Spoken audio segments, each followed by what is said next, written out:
I might be a month late, but I'm finally here to deliver some lists. Some controversial, some expected, but regardless, I'm wanting to have a conversation about some of these things. I've made quite a few different lists. Most of the time, YouTubers seem to split their lists up into separate videos so that they can farm as many interactions as they can. But I'm a little behind, so I'm not going to be doing that. I'm just going to have the one video with chapters for whichever list you want to look at. And I have music-based lists. I have anime-based lists.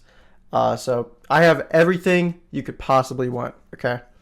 I want to start by explaining that, one, I cannot listen to or watch everything, okay? I have a finite amount of time. I can't consume all the entertainment in the world. So there are some albums, there's some shows that I just did not get to, okay? And so that's my bad. These lists are subject to change when I consume more stuff. But as of, I think I'm uploading this the 31st of January, these are my definitive lists, subject to change, but these are what they are right now. I'm done stalling, okay? I stalled for a whole month trying to consume as much as I could to make these lists as accurate as possible. So let's just, let's get into the meat, okay? This is the list most people are probably here for. We got the top 10 albums of the year according to Quirkay.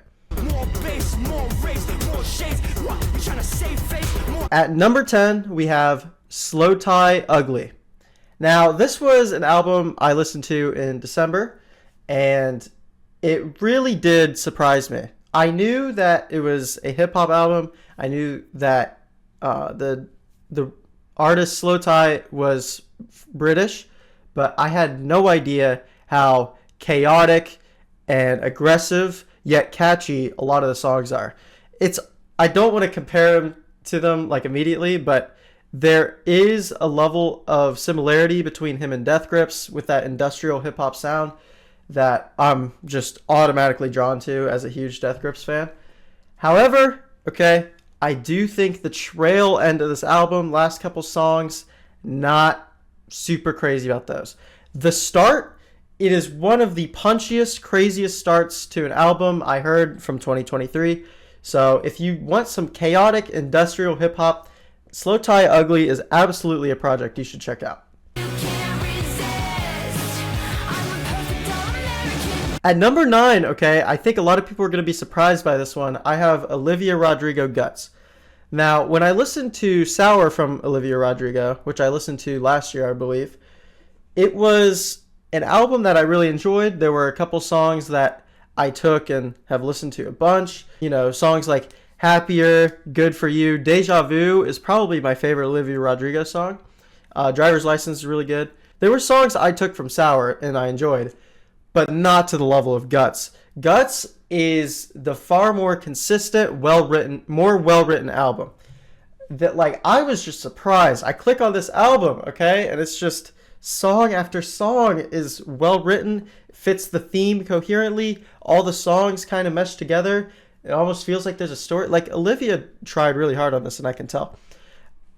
Biggest standout for me was Ballad of a Homeschooled Girl. That song is chaos. It's, has that kind of teen rebellious, angsty kind of feel, and it absolutely nails that. It's one of my favorite songs of 2023. So I don't know. I did not think I was going to enjoy Guts as much as I did, but I really did love that album. Only you. At number 8, we have Sampha Lahai, I think is how it's pronounced. This I just listened to this month because I kept seeing it at the top of, Rate Your Music and Album of the Year charts. And I was thinking, okay, I liked Sampha on Father Time by Kendrick Lamar. So maybe I should check out this album, see what's up. And it lived up to the hype of all these charts. It absolutely is one of the prettiest, just emotional albums of the year. The vocals on this thing, the performances with the singing is just fantastic. Oh my goodness. All the songs are, almost every song is great. There are a couple interludes that, while I think they kind of break up the structure of the album, I don't think they'd work too well. I'm not going to go back to the interludes, But there's some songs, in particular the song Only, that I've just been nonstop listening to. They're great songs, and it really is a unique album, really pretty experience. If you're wanting something kind of calm, soothing, kind of angelic, I think this is the album for you. Absolutely check it out. Sampha's probably going to become one of the best vocalists of this current generation.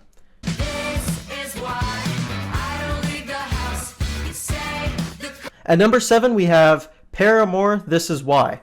This was another one that really surprised me. I had listened to, some Paramore songs in the past, never a full album or project. And then I checked this one out and I was like, okay, first song is gas. It just kept going. Almost all the songs were good. And so I don't know, I really enjoyed This Is Why. There were a couple songs in particular that, Running Out of Time or Big Man Little Dignity, that have just been in non-stop rotation since March when I listened to this album. It really is special, and it sounds a little bit different from Paramore's usual stuff. I've checked out Riot since I listened to this album, and Riot, while it was extremely good, extremely consistent, it was kind of this one core sound that This Is Why kind of departed from. And I think the new stylistic change worked, and I'm hoping for more great Paramore stuff now that I've listened to this album. Can you show me how to... At number 6, we have the 100 gecs album, 10,000 gecs. So I remember when I listened to 1,000 gecs back in 2021, I thought that it was just stellar. What the gecs managed to do so well was they would take a certain genre and they'd start making the song with that core. They'd have Laura and Dylan's auto-tuned vocals, and they'd just start doing one style, and then they'd abruptly change to this other completely different musical genre. And they'd do that 2 or 3 times a song. That's part of why I loved 1,000 gecs so much. There were only 2 genre swaps on the whole album that didn't quite hit immediately for me. And so I was wondering, 10,000 gecs, are they going to continue this, what some people would call a gimmick, I call fun, where they just keep genre swapping? And 10,000 gecs instead was a more focused album where the gecs would, stay within their outlandish songwriting ideas, but they'd stick to more core song ideas, and they'd stick with those. As a result, I didn't find it as fun as 1,000 gecs, but I think the production, the performances, and also the lyrics on 10,000 gecs are a lot more consistent and a lot better. And there are a ton of songs on this thing that I go back to this album constantly. It's such a short listen. I'll just, spin it from top to bottom. My favorite is probably Hollywood Baby.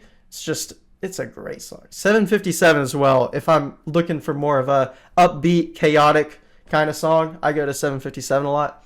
But I'm very happy to see that gecs aren't a one-trick pony with that kind of genre fusion surprise element, and that they can stick to more core song ideas and they still work.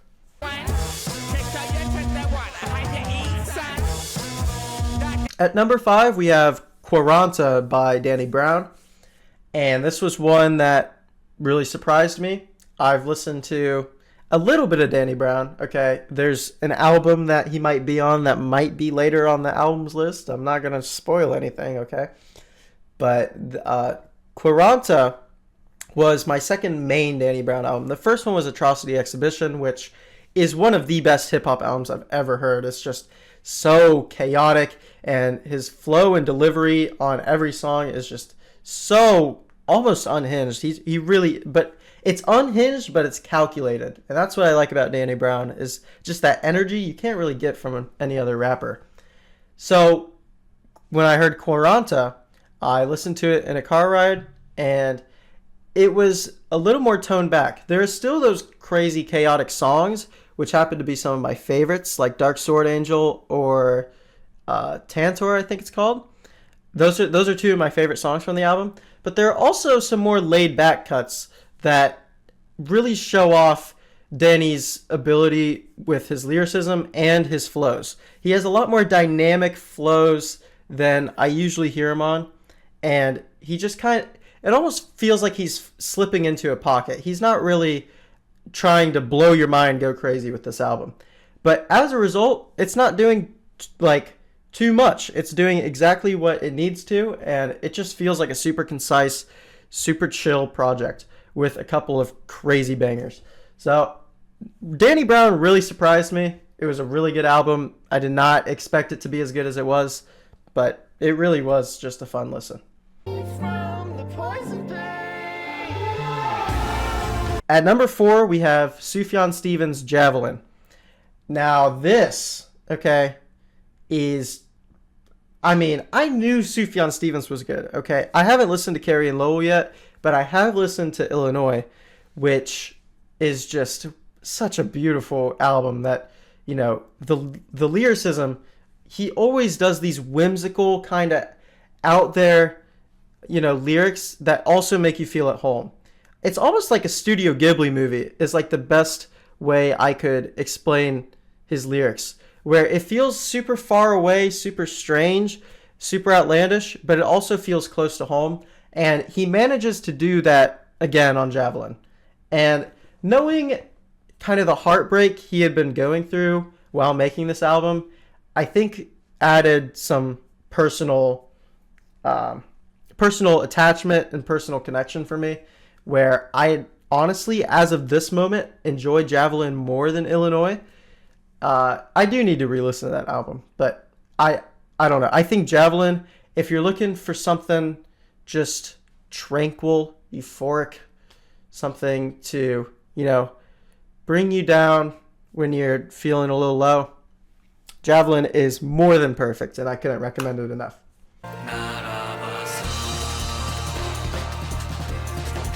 At number 3, we have Parannoul After the Magic. So I know that a lot of people rate the live Parannoul album that came out this year extremely highly. I think it's the number 1 album for 2023 on albumoftheyear.com. I don't really like listening to live albums. I listen to them occasionally, but it's just not my thing. So I thought I'd check out After the Magic because I did enjoy Parannoul's debut album. And I thought, you know, people are talking about this one a lot. Might as well check it out. And it is, like, I loved the first Parannoul album, but this blows it out of the water. It is actually so good, bro. It is just shoegaze perfection. Most of the time, my issue with shoegaze and why I don't listen to it as much as, you know, I think I could is a lot of the times the vocals getting washed out along with the instrumentation, it's hard to connect with a certain element of the music. It's kind of just, you have to resonate with the, you know, kind of the waves of, that is the music. And I'm someone who loves a good hook, loves some good, like, punchy production where you can take out certain elements. And that's what After the Magic does perfectly. It nails that shoegaze sound where you kind of coast along with the waves, but there's also, like, the performances on the instruments, the vocals, like, you could get attached to certain elements, and there's just so many memorable performances on this thing that it really is a special listen, and it gets me very excited for Parannoul's future stuff.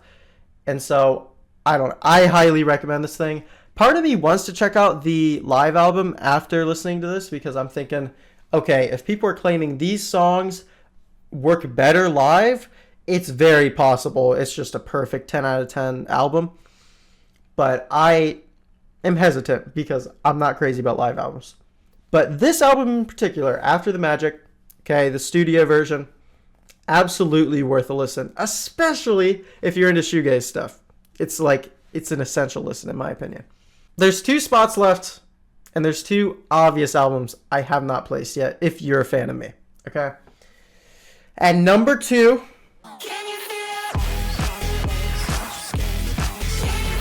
we have Underscore's Wall Socket. As you can see on my wall up there, okay, that is a picture of Underscore's Fishmonger. which is one of my favorite albums of all time.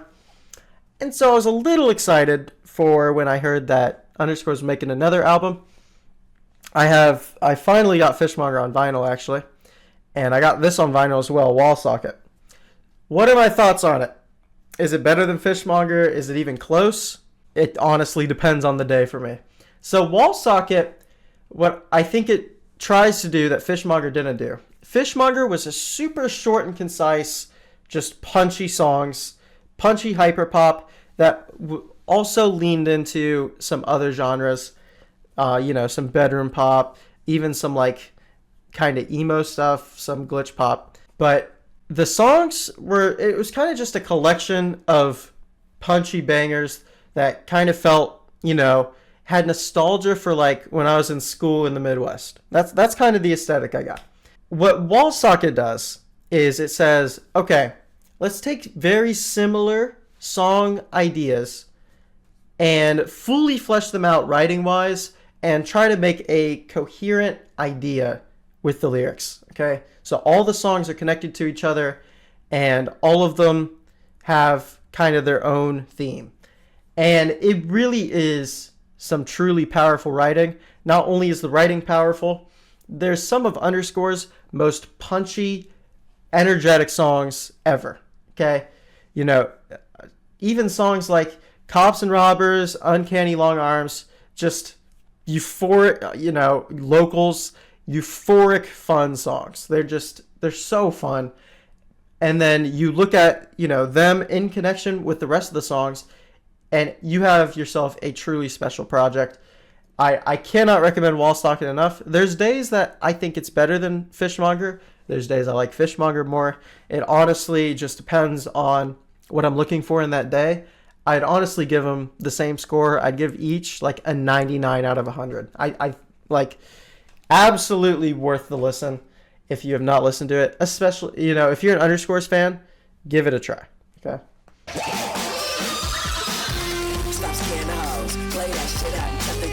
And then my number one album of the year, I think it's pretty obvious at this point if you've been, subscribed to me for a while, if you've been in the music community for a while.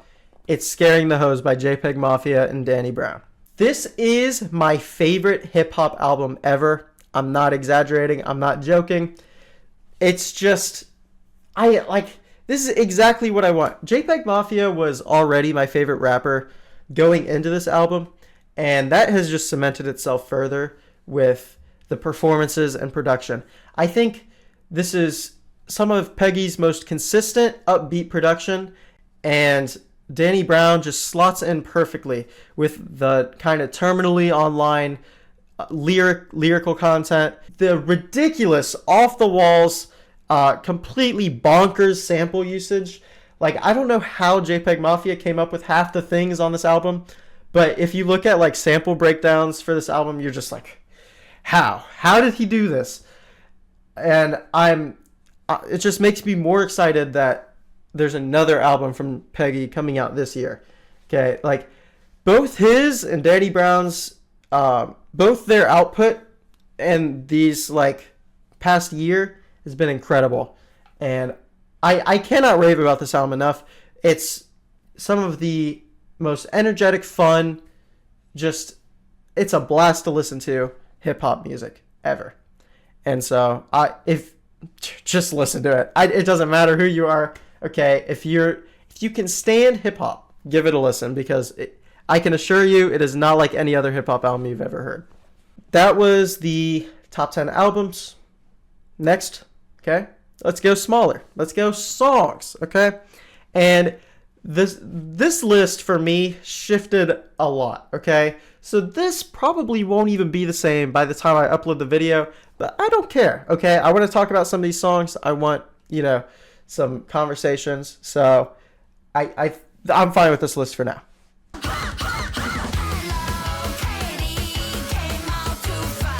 All right, so my number 10 song of 2023 is Hello Kitty by Alice Long Yu-Gao.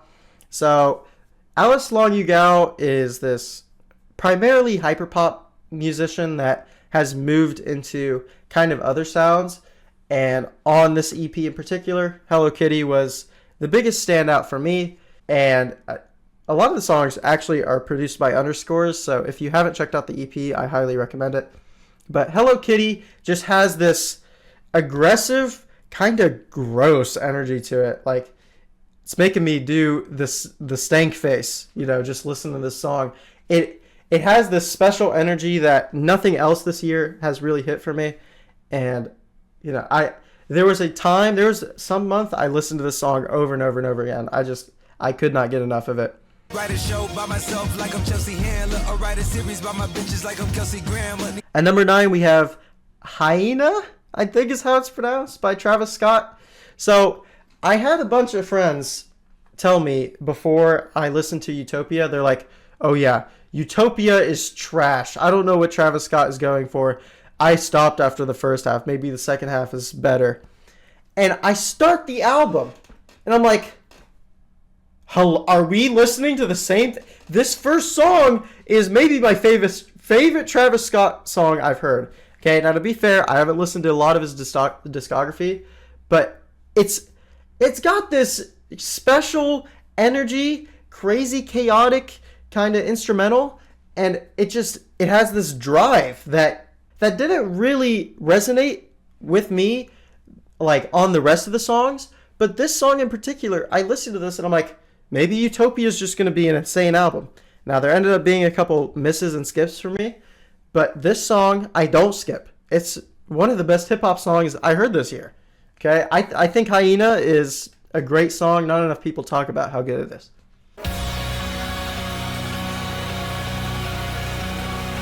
At number 8, we have Polaris by Paranol. I was already talking about earlier, how the shoegaze aesthetic and sound was nailed on the Paranol album, and Polaris just happens to be the song I think it's hit the hardest.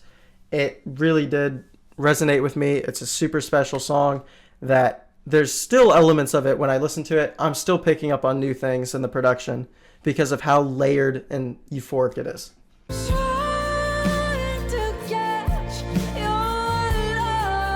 At number 7, we have Caroline Polachek, Butterfly Net. The Caroline Polachek album, I almost wanted to throw in an honorable mentions for the albums, because if you're looking for just catchy, beautiful art pop, it is the album for you. But there were a couple songs for me I wasn't crazy about, I don't return to. Butterfly Net is not one of those, okay? Some of the best vocals I've heard this year, okay? It's such a special song. I love the writing on it. Like, there's just certain elements of it that I just cannot get over no matter how many times I listen to it. There are other songs that are close to Butterfly Net's level on this album, but it is probably my clear favorite. At number 6, we have Ballad of a Homeschooled Girl by Olivia Rodrigo. Did not expect to put an Olivia Rodrigo song in my top 10 this year, but I did, because the writing is just such a blast. The song has this kind of dark, angsty feel to it that, it almost brings me back to a simpler time. And I don't know. I think this is Olivia at her best. It's just pure energy and fun with some clean vocals and some heavier production than what you usually hear on the pop radio.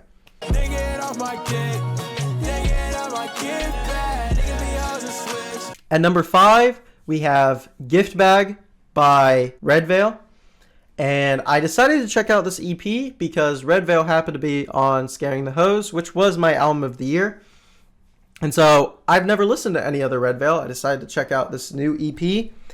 And Gift Bag immediately became my favorite. Okay, sure, there's the song with JPEG Mafia, and I listen to that song a lot, but Gift Bag just has this amazing hook and it has this kind of flow that is super melodic and just memorable, and I catch myself getting it caught in my head every single time it comes on in my shuffle. But yeah, it is a special song. It makes me want to check out more Red Veil. If you guys have suggestions for songs I'd like, anything like Gift Bag, I would love to check out, because not only was the instrumental good, the melodic delivery and flow of all the lines is just super memorable. It's super fun to sing in the car. So anything like that.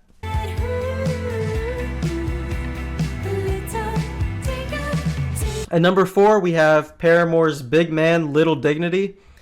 And I remember in the car, I was listening to this album for the first time, and I was thinking, dang, all these songs are good. I'm loving this. And then this song came on. The goosebumps just did not stop. I was amazed by the song. There's like, it almost makes you feel like you're floating. Okay, that's the best way I can describe it.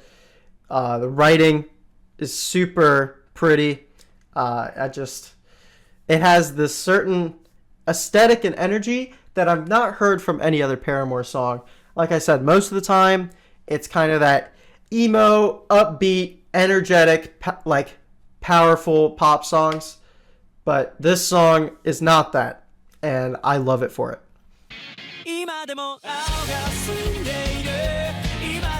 At number 3, we actually have a Japanese song. This is the opening for Jujutsu Kaisen Season 2, Where Our Blue Is, or Ao Sumika. And it has everything I want in a song, okay? It has kind of Midwest guitar parts. It has those crazy J-pop choruses that, have a ton of syllables and just almost feels like you're getting attacked, which I know a lot of people might not like, but it has this certain energy. His vocals are intentionally shaky at times, and I absolutely love the vocals on this thing. Tatsuya really just nailed this song. I think it is by far the best anime opening of the year, and it's also one of my favorite anime openings of all time at this point. So even if you're not super into anime, I highly recommend the song. I think even if you're not crazy about Japanese music, it's worth a listen. You can get rock and Christian. How you hate it, bro, don't fix it, them right there, these raps are Scythian. At number 2, we have Fentanyl Tester. This is my favorite song from Scaring the Hose, and it's honestly for a personal reason, okay? If you know me, you know I'm a pretty big Jane Remover fan. Jane Remover has an alias called Leroy, where she makes Dariecore music, which is like this really weird, crazy, energetic electronic genre. And I feel like Fentanyl Tester almost takes certain elements of Dariecore, throws it in a hip-hop beat with this, the milkshake sample, Danny Brown like performing over a drum and bass beat with JPEG Mafia going crazy. I would have never concocted this song idea in a million years, and JPEG Mafia just decided to execute it for fun, and it's just a random song on the album. There's not another song on this album like it. I absolutely love it. It's one of my favorites of the year.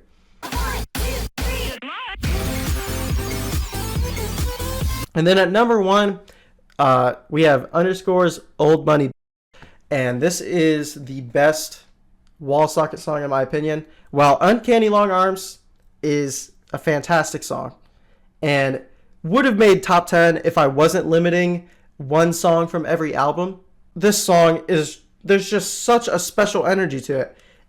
It has this energy that, first of all, writing is super unique. I love the concept of this girl who lives with this rich family, and as a result, she can't really connect with the other kids.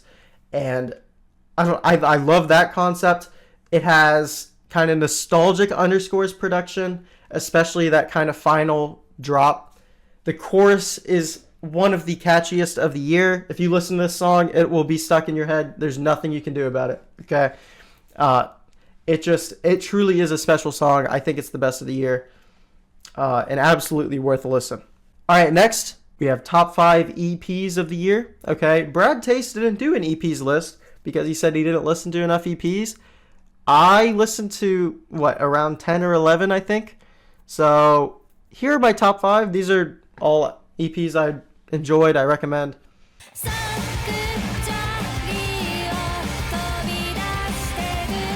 At number 5, we have Haru Nomuri in Saint.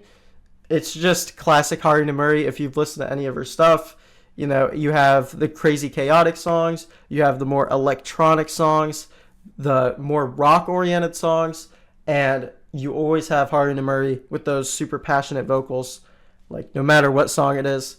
So absolutely worth a listen, especially if you're into Hardy and Murray's other stuff. I was hesitant for a little bit because I've been listening to some of her output after Shunka Ryugen, like her latest album, has not been my favorite. But this EP kind of calls back to a lot of her older stuff, and I really liked it.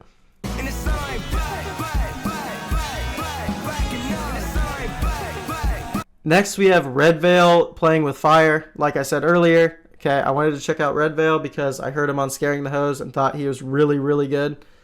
And he was, okay? There's like maybe one or two songs that don't hit that I think, okay, this is like kind of generic, kind of boring hip-hop.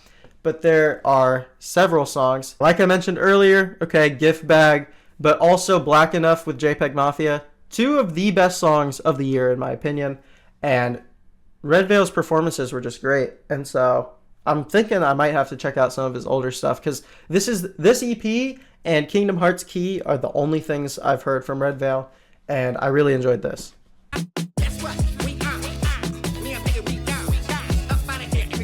Next, we have Scaring the Hose DLC pack. Okay, if you were like, dang, I really like JPEG Mafia and Danny Brown, I really wish we had more of them, they decided, okay, we'll give you kind of the leftover songs from the album of the year. And they are not as good, but basically just as good, okay? You still have the Terminally Online kind of lyrics, you have the crazy JPEG Mafia production, and you have Danny Brown and Peggy just having fun over these beats. And it really is just such a fun album, or fun EP. I highly recommend listening to it, especially if you like Scaring the Hose.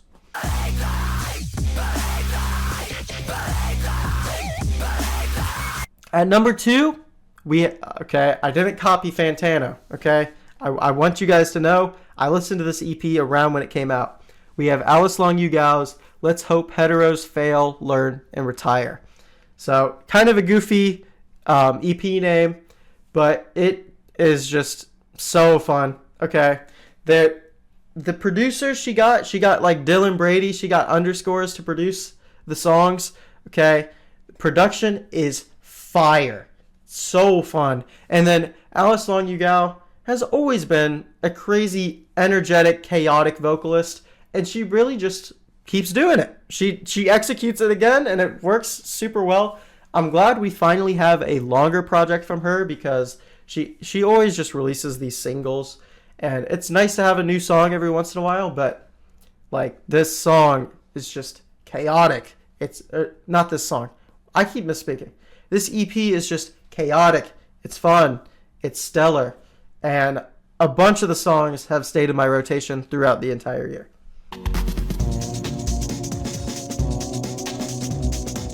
And then at number 1, I feel like people forgot about this EP because I haven't seen it in any year-end lists. We got Aphex Twin. It's a super long title. I'm just going to call it Black Box Life Recorder 21F. Okay, you get 4 tracks. Okay, each of them executes what it wants to do perfectly. Aphex Twin, super consistent artist, and he decided to come back and from his hiatus and make this, and it lives up to all his other stuff. It's great. I enjoyed it a lot. I thought it was really good, and not enough people were talking about it. Like, Aphex Twin nailed it, and it's my favorite EP of the year. So real quick, I wanted to give just 2 little awards because I felt like it, okay? I wanted to acknowledge these 2 albums in particular.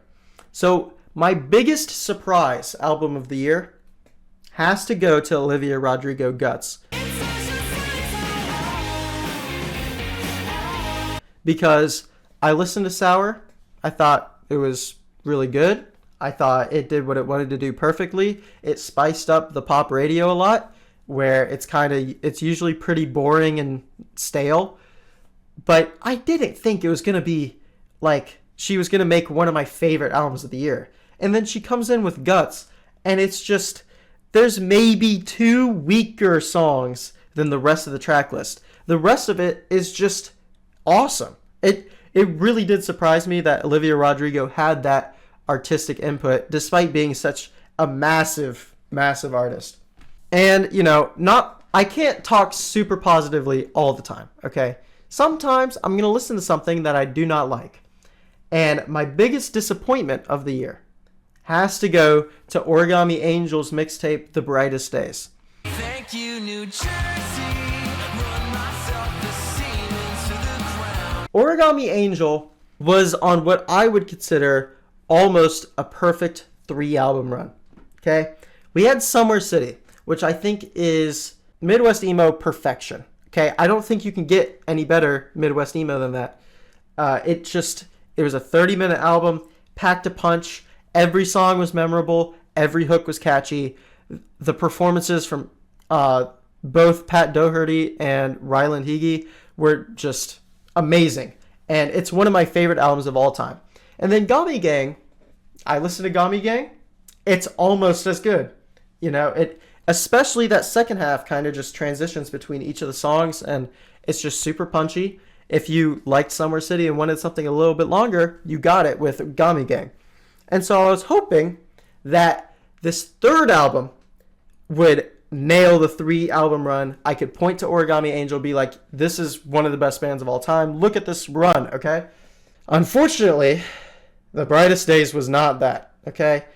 Sure, maybe you can cope and consider it a mixtape, and so they can still do the perfect 3-album run, guys, but no. This mixtape was such a disappointment, where Gami Gang and Summer City had that kind of more underground, kind of felt like self-starting Midwest emo, just between two friends. This mixtape felt so overproduced, super, almost preachy. The the lyrics didn't resonate the same kind of childlike kind of charm that the other albums had.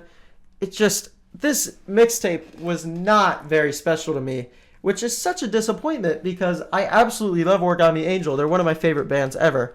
So, I was super disappointed by this mixtape. And if you guys have listened to it, I want to know what your thoughts were as well. Because, again, it was the biggest disappointment of the year for me.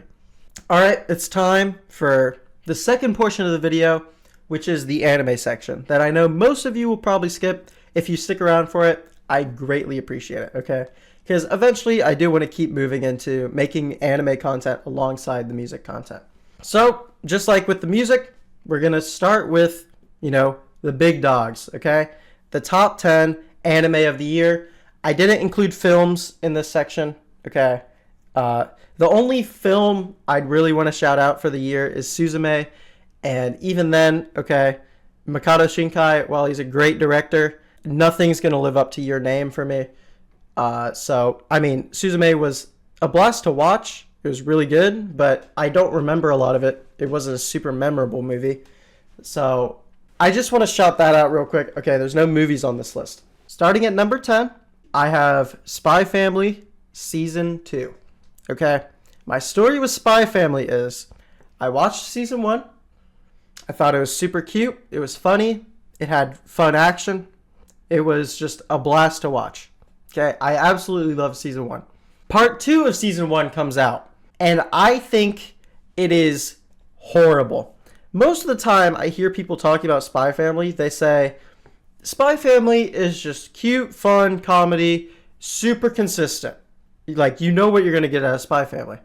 My problem is that I think those elements work because there's that core story that you're following, between, like, the conflict between the two nations or whatever.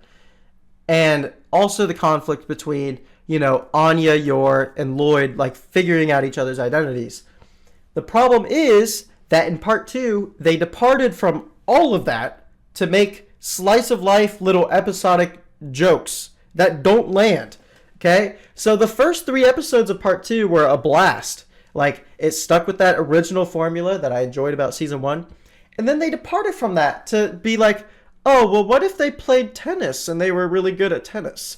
Or what if, the dog chewed up the little toy and Anya was sad that the dog chewed up the little toy? Like, who cares? It was so boring. So I gave Spy Family Part 2 a 4 out of 10, which I think is one of my most controversial anime takes. I don't care. It was boring. Spy Family Season 2 comes out, and I'm wondering, I'm like, is this going to nail the original formula that Season 1 had, or is it going to continue going in that boring episodic direction that Part 2 had? Well, it's kind of a mix of both. It's closer to that Season 1 energy for me. I really like Season 2. There's this arc that focuses a lot on Yor Forger's character. She happens to be my favorite character of the show. And so I really, really enjoyed that portion. I think that arc is the best part of Spy Family I've watched so far. There's still, okay, at the beginning and end, like, the end kind of trails off. There's those stupid episodic jokes that I don't care about. It's just like, oh, what if this random scenario? Oh, no. It's really goofy. But I did really like the Yor Forger development, and I think that Spy Family has potential to continue becoming a good series. At number 9, we have Dr. Stone New World Part 1. I'm not a huge fan of Dr. Stone. I think it is the least funny show I've ever watched in my life. And I'm not crazy about kind of the science stuff that goes on. I think it's cool, but I'm not like super invested in the science aspects. And so as a result, my favorite parts of Dr. Stone are kind of the conflict elements and the relationship kind of between the characters and, you know, kind of problem solving. The conflicts and the problem solving are why I really like Dr. Stone, like certain parts of it. Part 1, kind of setting up for a huge conflict is basically all it does. And so we might see Part 2 later on this list. But Part 1, okay, not super crazy about it, but I didn't think it was terrible. Okay, I think the exploration elements and kind of the new characters that are introduced are really interesting. And I think it really helped set up for what would become Part 2. At number 8, we have the newest Tokyo Revengers arc, the Tenjiku arc, kind of like Part 2 of Season 2. Okay, Tokyo Revengers kind of trailed off for me. I really liked Season 1 until the ending I thought was like an awful, stupid cliffhanger. It really annoyed me. And then Season 2 Part 1 had obviously that obnoxiously long kind of conflict. Like it was so boring. It was a drag, okay? And I'll talk about that later. But this Part 2, it had so many crazy, cool, hilarious twists throughout. Okay, there were like 3 or 4 plot twists I just did not expect, and they were awesome. And Mikey is just one of my favorite characters ever. I think he's sick. So he got to shine a little bit in this season, in this part, and it was really exciting. The one thing I think this part does horribly is the flashbacks. Okay, it was just they'd throw like 7 punches and then we're in a flashback for a character we've never met before. And I'm like, you've got to be kidding me. Okay, I want to watch them fight. Okay, if it was just the fight, it probably would have been about an episode long. But we kept getting random flashbacks for random characters. So I would change that. Otherwise, it was really good. It was Tokyo Revengers. Okay, it was exciting. At number 7, we have a show that has not finished yet. Okay. But I think it's probably going to place around here for me. At number 7, we have Frieren. Beyond Journey's End is the full title. Frieren, I think, is a little bit overrated. I'm going to be honest. It's rated number 1 on my anime list. It absolutely does not deserve that number 1 spot. I think it's a good, consistent show. It's exciting. It's cool. It's not super exciting. But there are certain episodes that kind of surpassed my expectations. I'm like, wow, that was really good. But there's also parts that I'm like, again, similar to Spy Family. You're sitting there and you're like, I am sitting here for 20 minutes waiting for something to happen and nothing happened, you know? I think what annoys me about this show as well is people gas up the character writing a lot. People are saying that, you know, it really shows, you know, being immortal or almost immortal, like, the kind of loss you experience and those feelings of heartbreak. And I'm wondering, I'm like, are we watching the same show? When is that happening? That hasn't happened yet, okay? Maybe those are manga readers spoiling me, okay? but that's not why I think the show's good. I think the show's good because the world building and kind of aesthetic of the world are super special. I think the power scaling is unique and really interesting. And I think the journey and adventure aspects of the show are just really fun and casual. This is not a show you want to watch if you're like, I want to just watch people beat each other up, or I want to see, a really compelling, short story about these characters like flourishing. That's not why you should watch Freerun. You should watch Freerun for the world building and adventure aspects. Almost like a Made in Abyss kind of. That'd be something I'd compare it to with like what it offers you. At number 6, we have Mushoku Tensei, or Jobless Reincarnation, Season 2. So this is my least favorite part of Mushoku Tensei so far, if I'm being honest. I think that it kind of stopped doing the exploration elements that I really liked and the adventure aspects, and it more focused on kind of the pain of Rudius as a character. We've gotten to the point now that I think Rudius is significantly more likable than he was in Season 1. They kind of eventually, in Part 2, they really fleshed out Rudius and made him, someone you can root for, and then they take it all away from you in Season 2.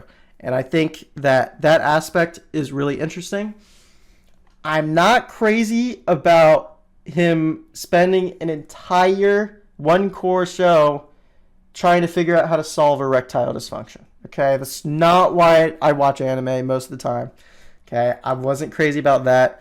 And so as a result, I didn't like it as much as Part 2, which I think is almost an unbeatable isekai. Part 2 it's heartbreaking, it's exciting. Every single episode feels like a movie. Season 2 slows down the pace a lot. Still really interesting. I especially at the finale, I'm really curious to see what Part 2 is going to look like. At number 5, we have Oshinoko, which was a really, really unique anime. Okay, the first episode of this show was absolutely shocking and one of the best pieces of entertainment I consumed this year. I thought the first episode was absolutely stellar, and I'd probably place it like high up at a like 10 range, like a 10 out of 10 score. Then the premise of the show changes quite a bit, and I didn't expect that going in to the show, but it ended up doing what it wanted to do very well. Okay, I enjoyed most of the episodes. There were some that I thought, okay, we're being goofy, and I feel like we're not going anywhere. But otherwise, like the drama elements, the character relationships and kind of dynamics were explored really well, and I thought this season was really interesting. And I've heard that the next arc that they're going to explore in Season 2 is going to be great. So I'm excited to watch that when that comes out. At number 4, I mean, it's an obvious choice. Had to put it here. Vinland Saga Season 2. Okay. Do I think Vinland Saga Season 2 is as good as Season 1? Unfortunately, I do not. That doesn't matter, though, because Vinland Saga Season 1 was peak fiction, and Vinland Saga Season 2 is just a bit behind that, okay? Vinland Saga Season 2 slows down the pace dramatically and focuses on a grown-up and matured Thorfinn, and it really, really tests your patience and is like, just wait and see what we do with these characters. Okay? The character writing in this season is just, it's unfair to other anime. They're like, okay, now we got to step it up because Vinland Saga set a new standard that's going to be hard to beat. The action, while not as frequent as it was in Season 1, was super interesting and compelling. And I mean, all the fights were good. All the character writing, again, was stellar. And I'm super excited for more Vinland Saga. Okay, this season was really good and lived up to the hype. At number 3, we have Dr. Stone New World Part 2. So remember when I was talking about Part 1 and I was like, yeah, I don't really like the comedy and the science aspects. I do like the conflict and the problem solving aspects. This season is essentially just conflict and problem solving. That's all this part was. It just focused on what I think makes Dr. Stone good, and it is, in my opinion, the best part of Dr. Stone so far. It's just, there were stakes, there was suspense. It was interesting the whole time. I loved it. I thought it was super good. It really was surprising for me because I had been watching all of Dr. Stone and I'm like, okay, I like some of this, but there's a lot I don't like. This season, it felt like they knew what I liked and they just put it all there. So I really liked part 2, and they're teasing this new kind of thing they're going to explore in the next season, and I'm excited for that as well. And number 2, okay, this is a very controversial placement from what I've heard. We have Hell's Paradise, okay? New Mappa anime. Apparently, a lot of people said the animation was disappointing or was bad or rushed, or I heard people saying they were saving resources for Jujutsu Kaisen Season 2. Hell's Paradise was really good, okay? I think the world building is super unique, okay? The power system, super unique, and just, it almost felt like you didn't really get a break from the action. It was just action, action, action, and I loved that for this show. I think it really worked. The pacing, it almost never slowed down, never went to a halt. It was sick the whole time. Especially, okay, I absolutely love the world, and I'm excited to see what else they can do with it in a second season. And then we have one more placement. My number 1 placement is obvious, but it's necessary, okay? There's nothing else you can really slot here. I have Jujutsu Kaisen Season 2 as my number 1 spot. So, my story with JJK, I watched Season 1. I thought it was good, not great, because I was comparing it to Chainsaw Man, which I had just watched, and I thought was just a great anime. I thought it was really good. But Season 1, I think my issue with it was a lot of the times they were explaining how things worked. They just kept explaining stuff, and then it wouldn't happen. It's like, why are we explaining stuff instead of it just happening? And then I watched the movie, and I was like, that's sick. That was awesome. And then I watched Season 2, and I'm like, that's why they were explaining everything right there. Because it made everything in this season so sick. Okay? It is one of the just greatest action shows ever. Okay? Like, I can't believe people were complaining about the animation. Are we being serious? Are we being serious? It was... I know the animators were struggling, okay? And it was very hard. But they have made something truly special that will last the test of time.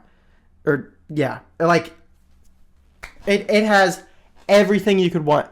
All of the characters are sick, okay? They're all sick. Every fight, I was like... I'd watch a fight, and I'd be like, yep, that was the best fight I've ever seen. And then the next fight would happen, and I'd be like... I'm afraid that beats the last fight. That's the new best fight I've ever seen. And that would just happen over and over every Thursday. I'd watch and be like, yeah, that's the new best fight I've ever seen. And it just keep happening. Like, how do they do it? Thunderclap, okay? Thunderclap Part 1 in particular is just like one of my favorite anime episodes ever. The 2 fights that happen in that episode are unreal. They're like unbelievable fights. So I think Jujutsu Kaisen so far, okay, I started the manga because season 2 was so good, and people keep spoiling. I'm really annoyed by the spoilers. I'm gonna keep it real. If you haven't started JJK, here's how I'll sell you, okay? Yes, the beginning is a little slow. It's a little goofy. But trust me when I say that Jujutsu Kaisen gets better every single arc. Watch the movie between seasons 1 and 2, and it just does not stop getting better. And I'm hoping, okay, Colon Games, what will become the 3rd season, is just as good, because I've heard it has the potential to be. So, for the biggest disappointments of the year, okay, I'm not going to have a biggest surprise of the year because I didn't really have many expectations. I guess Doctor Stone Part 2. That was the biggest surprise. Okay, Doctor Stone Part 2 is the biggest surprise of the year for me. They found everything I liked about Doctor Stone, put it all in one portion. Okay, there was very little I was annoyed by in that part. Biggest disappointments of the year. Okay, I actually slotted in 3 here, as opposed to in the music section, the 1. My first pick, insanely controversial from what I've heard. I don't know if anyone will agree with me on this. I hope someone does. Okay, because I feel like a crazy person. I have heavenly delusion. So I had been recommended this show by a friend that he said, yeah, this show seems really interesting. You should check it out. It has the potential to be one of the best of the year. And I'm watching it, and I found it really interesting at the beginning. I agreed with him. I was like, wow, this adventure aspect and kind of exploring this kind of rundown, apocalyptic kind of town, I thought that aspect was super entertaining, and I was excited for the rest of the show. And then we also have this futuristic kind of wall, Promised Neverland type plot point. And I'm like, this is also kind of interesting, but how do these relate? And then all the show would do is they'd show a little bit of one, and then they'd jump to another one. And I'd be like, okay, I get that they're trying to connect these 2 plot points. They want us to be like, oh, this relates to this somehow. They didn't illustrate that very well, in my opinion. And as a result, what would happen was we'd be building suspense, we'd be building up for events, and then we'd just swap over to the other kind of aesthetic, and I'd be like, we just wasted the episode, because now I don't care about what's going on here, and I don't care what's going on over there, because by the next episode, we've forgotten what happened. Okay, we're on to a new thing. So I think, especially the ending. I know a lot of people complain about the ending.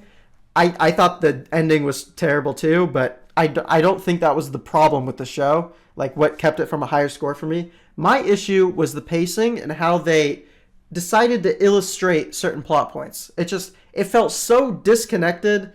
It just felt like 2 shows were happening at once, and neither one of them could fully become what it wanted to become. So maybe if they do future seasons and they can manage to bridge those 2 plot points, it'll be really interesting. But for now, I think it is one of the most overrated shows I've ever seen. It really did not nail what I think it was trying to do well. Next, we have the Demon Slayer Swordsmith Village arc. How? I know that Demon Slayer's writing isn't anything special. It's just people with swords fighting demons. And I know that the comedy's not great. They actually took out some of the characters that I think kind of hold the show back in this season. And it's still my least favorite I've watched from this show. I thought Entertainment District was peak. I thought Mugen Train was super good as well. But this, the demons were jokes. They weren't compelling at all. It felt like maybe there's been power creep. And the Hashiras are too strong. Because there was almost no suspense the whole time. Okay? This is a very light spoiler, but I'm going to say it anyway. Okay? When the dude is trapped in the jar or whatever for 3 or 4 episodes, I'm like, nothing's going to happen to this guy. We're just sitting here doing nothing. Okay? There were aspects of the season, in particular, the finale, or Tanjiro versus the 4 demons or whatever. That was sick. That was cool.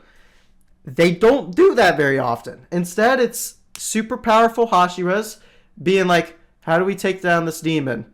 Never in any danger at all.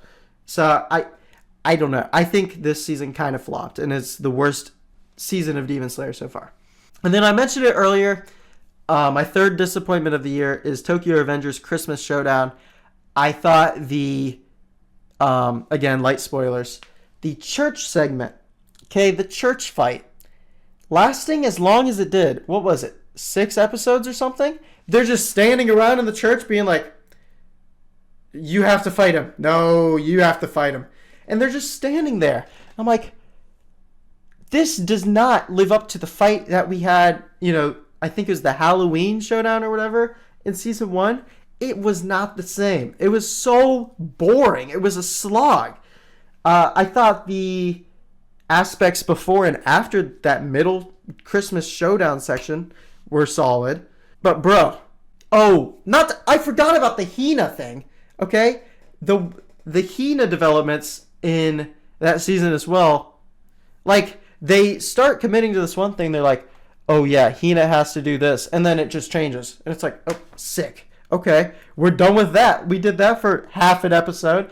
It was such a disappointment because I really did like season 1 of Tokyo Revengers. And I ended up liking the Tenjiku arc. But Christmas Showdown is a blemish on the series. All right, we have the top 5 anime openings of the year. I love anime openings. Okay, I listen to them all the time. So I wanted to just shout out a couple that I've spun a lot.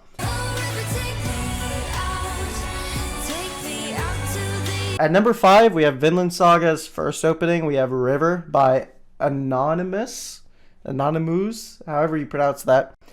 I think it nailed the kind of aesthetic change in Vinland Saga Season 2, where it kind of slowed down the story, and it's just a really pretty, kind of slower song that still has that core energy to it, and I don't know, I thought it was an enjoyable song. I liked it a lot.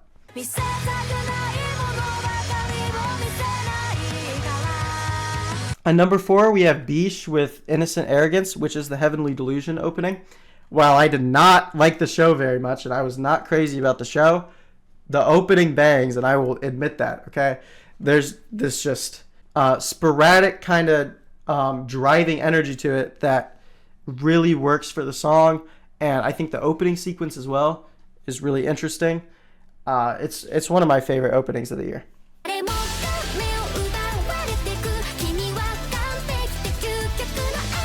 At number 3, we have Yoasobi with Idol, which was the Oshinoko opening, and was an absolutely massive song that everyone has probably heard, if you're on TikTok or YouTube Shorts or something, okay?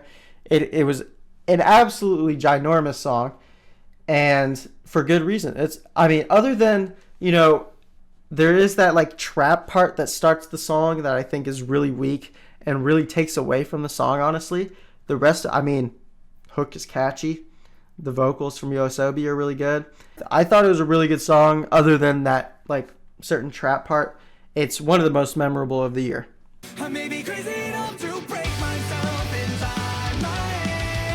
And number 2, we have Vinland Saga's Season 2's second opening. We have Survive Said the Prophet's Paradox.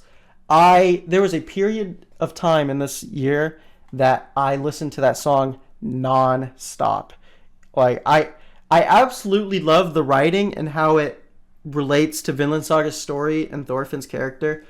It really was like a sick song.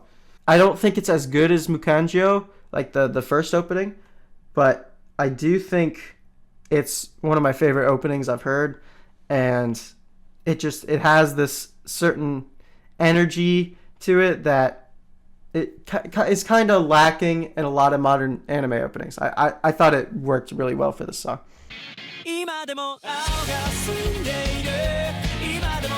At number 1, we have Tatsuya Kitani's Where Our Blue Is, or Ano Subika, like I mentioned earlier.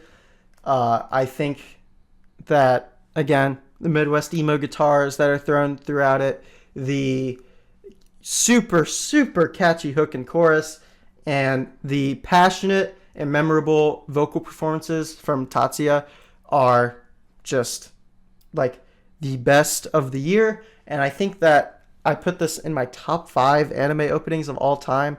It is a special song that I've not stopped listening to. And I absolutely love the writing. Apparently, it was not written in particular for Jujutsu Kaisen, but the lyrics just fit that hidden inventory arc like perfectly. It really does nail it. And yeah, it's a special opening. Well, that's all I got for lists this year. Okay, sorry. Again, it's a month late. That's the Quirkay specialty, okay? I release stuff a month after I say I'm going to release it, so I don't even know if this will be released in January. I hope it is, but knowing me, it'll probably be February. If you enjoy these lists, if you didn't enjoy these lists, okay, subscribe to my channel. I put effort into this video. I put effort into all of them, so I'd love to have conversations. If you want to have conversations about any of my lists, I'm sure there's going to be a ton of them in my Discord server that you can join by clicking the link below. Make sure to follow my social media accounts, okay? I post a lot of my takes, especially on Twitter, so you can always check those out there. There's videos to the left and right of me that you can check out that YouTube thinks you'll like. But stay tuned for this year. I'm planning on increasing my output of videos and putting out more stuff that the people want. So make sure to subscribe if you want more music and anime ranking content. But otherwise, I'll see you next time.